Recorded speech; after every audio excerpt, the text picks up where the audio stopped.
Hello everyone, welcome. सो आज का जो हमारा लेक्चर है वो है जीओसी का लेक्चर नंबर 1। तो आज से हम अपनी जीओसी स्टार्ट करें, बिल्कुल बेसिक से स्टार्ट करेंगे, बिल्कुल एडवांस तक लेके जाएंगे, ठीक है। और जीओसी में हम पढ़ते हैं ना, स्टार्टिंग में क्या पढ़ना स्टार्ट करते हैं, इंडक्टिव इफेक्ट, इलेक्ट्रोमैग्नेटिक इफेक्ट और हाइपर कंजक्शन। लेकिन इससे पहले हमें थोड़ी सी बेसिक टर्म्स की नॉलेज होना बहुत जरूरी है। अगर आपको बेसिक टर्म्स की नॉलेज होगी ना तो आप आगे जाके इंडक्टिव इफेक्ट या हाइपर कंजुगेशन इफेक्ट में आप अटकोगे नहीं। तो स्टार्टिंग से स्टार्ट करते हैं। हमारी जीओसी का लेक्चर नंबर 1 है, जिसमें हम बात करें आज इलेक्ट्रोनेगेटिविटी के बारे में। तो इलेक्ट्रोनेगेटिविटी हमें क्या कहती है? देखो, इलेक्ट्रोनेगेटिविटी की डेफिनेशन हमें पता है। क्या होती है electronegativity definition? Tendency of an atom to attract shared pair of electrons towards itself through a covalent bond. ये तो हमारी डेफिनेशन है, इससे हमें कोई मतलब नहीं है, क्योंकि हमें एग्जाम में लिखनी नहीं है। हमें सिर्फ क्वेश्चन सोल्व करने से मतलब है। तुम देखते देखो, ये हमारे बीच में ए और बी कोई भी एटम है, इनके बीच में जो बॉन्ड बना हुआ है ये हमारा बॉन्ड है कोवलेंट बॉन्ड, ठीक है। कोवलेंट बॉन्ड है और इन्होंने क्या किया हुआ, एक इलेक्ट्रॉन ए एटम का होगा, एक का होगा बी का, ठीक है। इन दोनों एटम शेयर करके शेयरिंग ऑफ इलेक्ट्रॉन से जो बॉन्ड बनता है हमें पता है कि वो कोवलेंट बॉन्ड होता है। तो इन्होंने क्या किया, शेयरिंग की अपने इलेक्ट्रॉन्स की। तो यहाँ से जो बॉन्ड बना है वो बना है कोवलेंट बॉन्ड। अब अगर बी हमारा ज़्यादा इलेक्ट्रोनेगेटिव है ए से, इलेक्ट्रोनेगेटिव ऐसे डिनोट करता है, अगर बी हमारा ज़्यादा इलेक्ट्रोनेगेटिव है ए से तो क्या हो गया, देखो बी अगर इलेक्ट्रोनेगेटिव ज़्यादा है तो क्या करेगा, अपनी तरफ इलेक्ट्रॉन्स अट्रैक्ट कर लेगा। मतलब इसके ऊपर कौन सा चार्ज आ गया, डेल नेगेटिव, और इसके ऊपर कौन सा चार्ज आ गया, डेल पॉजिटिव। तो यहीं से हमारे इलेक्ट्रोनेगेटिव का मतलब समझ आता है कि अगर जो भी एटम ज़्यादा इलेक्ट्रोनेगेटिव होगा तो क्या करेगा, अपनी तरफ इलेक्ट्रॉन्स देखो एक ही हमारे पास ये एटम है ए और एक हमारे पास है ये एटम बी, ठीक है। अब ये क्या है, हमारे पास ज़्यादा ये इलेक्ट्रोनेगेटिव है तो ये क्या करेगा, इसकी इलेक्ट्रॉन्स अपनी तरफ खींच के ले जाएगा। ये कहेगा तेरे इलेक्ट्रॉन्स मेरे को दे, क्योंकि मैं ज़्यादा इलेक्ट्रोनेगेटिव हूँ। तो ये क्या करेगा, अपने इसके इलेक्ट्रॉन्स लेके चल जाएगा। तो ये क्या है, हमारी इलेक्ट्रोनेगेटिविटी है, ठीक है। यहाँ से इलेक्ट्रोनेगेटिविटी जो है, यहाँ से हमारी टर्म आती है। देखो, अगर मैं ऐसे बोलूँ सी कार्बन कार्बन कार्बन और यहाँ पे मैं फ्लोरीन लगा दूँ, हमें पता है कि फ्लोरीन है वो बहुत ज़्यादा इलेक्ट्रोनेगेटिव होता है कार्बन से। तो ये क्या करेगा, इससे अपने इलेक्ट्रॉन्स लेके चल जाएगा। तो हम यहाँ से क्या बोलेंगे कि यहाँ पे जो चार्जेस डेवलप हो गए, यहाँ पे पार्शियल नेगेटिव आएगा, यहाँ पे पार्शियल पॉजिटिव आएगा। पार्शियल नेगेटिव क्यों आया, क्योंकि जो फ्लोरीन है वो ज़्यादा इलेक्ट्रोनेगेटिव है, तो इसने अपने इलेक्ट्रॉन्स ले लिए। मतलब ये दो इलेक्ट्रॉन्स थे तो ये कार्बन वाला इलेक्ट्रॉन भी लेके चला गया, मतलब ऐसे लेके गया ये इलेक्ट्रॉन्स। वैसे हम यहाँ पे कोवेलेंट बॉन्ड है तो हम शेयरिंग ऑफ इलेक्ट्रॉन्स दिखा रहे हैं, तो हमें आयनाइजेशन नहीं दिखानी है इसकी में, मतलब ऐसे नहीं दिखाओगे, सिर्फ पोलराइजेशन दिखाओगे कि इसने डेल नेगेटिव ले लिया और यहाँ पे डेल पॉजिटिव ले लिया। देखो, आयनाइजेशन और पोलराइजेशन में ना बहुत ही ज़्यादा फर्क होता है। देखो, अगर मैं ऐसे बनाती हूँ CX, अगर आप इसका आयनाइज करवा देते हो, मतलब आप ये वाला जो पूरा बॉन्ड है उठा के लेकर, जो हमारा कार्बन कार्बन यहाँ पे क्या बचेगा, हमारा पॉजिटिव चार्ज होगा, इस जो एक्स एटम है उसके ऊपर नेगेटिव चार्ज बच गया। मतलब आपने क्या करवा दिया, आयनाइज करवा के पूरा बॉन्ड ब्रेक करवा दिया। इसको हम बोलते हैं आयनाइजेशन। लेकिन पोलराइजेशन का मतलब क्या होता है कि आपने ना बॉन्ड ब्रेक नहीं करवाया है। देखो ये है, तो ये क्या करता है, सिर्फ हम ये बोलते हैं कि इसने इलेक्ट्रॉन्स अट्रैक्ट किए, मतलब ज़्यादा खींच लिए थे। यहाँ पे पार्शियल नेगेटिव चार्ज जनरेट होगा, यहाँ पे पार्शियल पॉजिटिव चार्ज जनरेट होगा। ये होता है हमारी पोलराइजेशन। लेकिन जो आयनाइजेशन होती है वहाँ पे क्या होता है, कंप्लीट ब्रेक डाउन हो जाता है बॉन्ड का। मतलब जो एक एटम है वो अपने इलेक्ट्रॉन्स लेके चला ही जाता है, मतलब ये वाला बॉन्ड अलग हो जाएगा। लेकिन पोलराइजेशन में क्या होगा, अलग नहीं होगा, सिर्फ यहाँ पे चार्जेस हैं वो जनरेट होते हैं, ठीक है।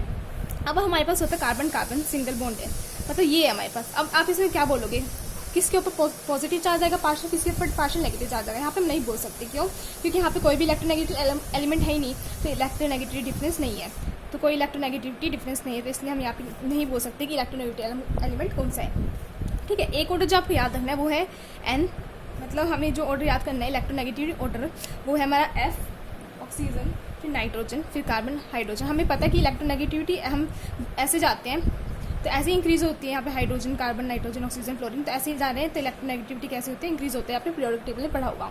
तो यहाँ से हम जा रहे हैं, मतलब इलेक्ट्रोनेगेटिविटी फ्लोरीन की ज़्यादा होगी। ये तो बहुत ईजी है, ये तो सबको पता था। लेकिन जो हमें याद रखना है, जो हमें एग्जाम में काम आएगा, वो हमारा ऑर्डर है F, फिर हमारा क्या आएगा ऑक्सीजन, फिर हमारा क्या आएगा नाइट्रोजन Sp, फिर हमारा नाइट्रोजन Sp2, फिर हमारा कार्बन आएगा Sp, फिर हमारा कार्बन नाइट्रोजन आएगा Sp3, फिर हमारा कार्बन आएगा Sp2 एंड फिर हमारा कार्बन आएगा Sp3। अभी ये वाला ऑर्डर आपको याद रखना है। अभी मैं ऑर्डर समझाती हूँ कैसे आया। देखो, हम क्या बोलते हैं कि परसेंटेज S करेक्टर होता है वो किसके डायरेक्टली प्रोपोर्शनल होता है, बॉन्ड एंगल की, और डायरेक्टली प्रोपोर्शनल किसकी होती है, इलेक्ट्रोनेगेटिविटी। ये बात क्या है आपको याद रखनी है। अब ये कैसे है बात, देखो मैं आप लिखते हैं Sp, Sp2 एंड Sp3। तो हमें पता है Sp में बॉन्ड एंगल कितना होता है 180 डिग्री का, इसमें कितना होता है अराउंड, कितना होता है 120 डिग्री का, इसमें 109 के अराउंड कुछ होता है, ठीक है। इसके अराउंड होता है Sp3 में। तो यहाँ से हम परसेंटेजेस करेक्टर बताओ कितना होता है। इसमें परसेंटेजेस कितना है 50%, इसमें Sp2 में कितना है 33% और Sp3 में कितना है 25%। तो मैंने क्या बोला, जितना ज़्यादा परसेंटेज एक्स करेक्टर होगा उतना ज़्यादा बॉन्ड एंगल होगा। देखो यहाँ पे परसेंटेज एक्स करेक्टर सबसे ज़्यादा 50% है, तो इसका बॉन्ड एंगल भी क्या होगा, सबसे ज़्यादा हो गया, ठीक है। तो ये वाली बात तो ठीक होगी, परसेंटेज एक्स करेक्टर ज़्यादा है तो बॉन्ड एंगल ज़्यादा है, यहाँ से ये बात प्रूव होगी। लेकिन हम कैसे बोल सकते हैं कि इलेक्ट्रोनेगेटिविटी ज़्यादा होगी। देखो ये हमारा न्यूक्लियस है, यहाँ पे हमारे क्या है, हमारे शेल्स हैं, इसके अंदर इलेक्ट्रॉन्स है, ठीक है। अगर ये इलेक्ट्रॉन यहाँ पे प्रेजेंट है इस वाले के अंदर, अगर तो इससे क्या होगा, न्यूक्लियस ज़्यादा इसको अट्रैक्ट करेगा, मतलब न्यूक्लियस का फोर्स इसके ऊपर बहुत ज़्यादा लग रहा है। तो मतलब ये न्यूक्लियस है, इसके ऊपर न्यूक्लियस ने इसको पकड़ के रखा है, न्यूक्लियस उसको नहीं निकलने देगा। और मैंने क्या बोला था, इलेक्ट्रोनेगेटिविटी की डेफिनेशन यही है कि जो अपने इलेक्ट्रॉन्स को पकड़ के रखे, देखो ये अपने इलेक्ट्रॉन्स को क्या कर रहा है, पकड़ के रखा है, तो इसके ऊपर इलेक्ट्रोनेगेटिविटी डिफरेंस बहुत ज़्यादा लग रहा है। मतलब ये अपने इलेक्ट्रॉन्स को पकड़ के रखा है बजाय इसके, तो इसका जो इलेक्ट्रॉन मतलब ये है जो वो इलेक्ट्रोनेगेटिव ज़्यादा होगा, मतलब जितना न्यूक्लियस के पास होगा उतना ही वो क्या होगा, इलेक्ट्रोनेगेटिव होगा। देखो ये मैंने बनाया न्यूक्लियस, ये बनाया 1s, फिर बनाया 2s, फिर बनाया 2p, ठीक है। अब इलेक्ट्रॉन 1s में, 2s में और 2p में है, तो न्यूक्लियस का जो फोर्स है वो 1s पे ज़्यादा लग रहा है, तो मैं 1s के इलेक्ट्रॉन्स को जल्दी से नहीं निकलने देगा।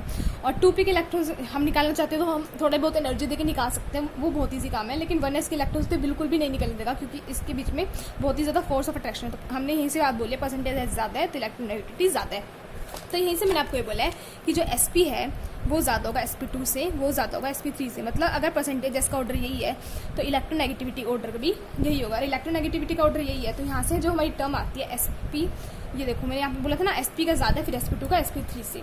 लेकिन यहाँ पे मैंने क्या बोला है, देखो यहाँ पे डिफरेंस है जो कि आपको याद रखना है। ये हमारा एक्सपेरिमेंटल है, इसको आपको याद रखना पड़ेगा कि वैसे तो sp देखो फ्लोरीन, ऑक्सीजन, नाइट्रोजन, फिर कार्बन होता है, लेकिन यहाँ पे और उसके बाद sp, sp2, sp3 होता है। लेकिन यहाँ पे कार्बन sp वाला कार्बन नाइट्रोजन sp3 से पहले आ रहा है। ये बस ये एक्सेप्शन है जो कि आपको याद रखना है। बस यही आपके इलेक्ट्रोनेगेटिविटी का ऑर्डर है। इलेक्ट्रोनेगेटिविटी लिखना था। उसके बाद हम डिस्कस करते हैं हमारी इलेक्ट्रॉन डेंसिटी के बारे में।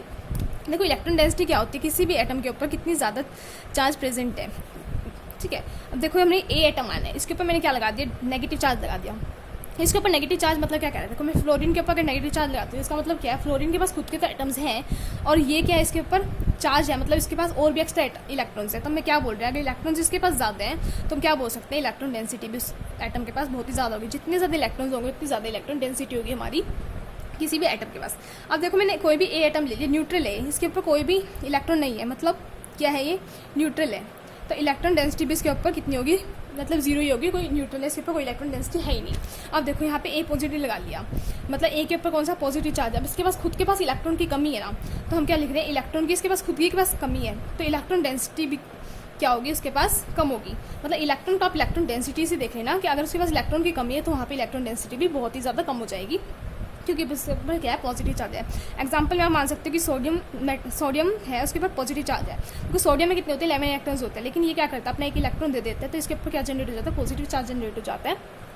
अगर इसमें पॉजिटिव चार्ज जनरेट हो गया तब ये क्या कर सकता है, किसी को इलेक्ट्रॉन देगा, कोई और बोलेगा मेरे को आके इलेक्ट्रॉन दे दो, क्या कहेगा, भाई मेरे पास खुद के पास ऑलरेडी पॉजिटिव है, मैं तेको क्यों दूँ, मैं अगर मैंने तेको पॉजिटिव दे दिया तो मैं खुद अनस्टेबल हो जाऊंगा। तो ये इसके पास इलेक्ट्रॉन की कमी है या वो किसी को इलेक्ट्रॉन नहीं दे सकता, हम क्या बोलते हैं, इसकी इलेक्ट्रॉन डेंसिटी क्या है, बहुत ही ज़्यादा कम है, ठीक है। नेक्स्ट में लेक्चर में हम डिस्कस करेंगे हमारा इलेक्ट्रॉनिक डिस्प्लेसमेंट के बारे में, जिसमें हम पढ़ते हैं electronic effect, inductive effect, hyperconjugation, इन सबको डिस्कस करेंगे। अगर आपको वीडियो अच्छी लगी हो so please make sure that you subscribe to my channel, share videos with your friend.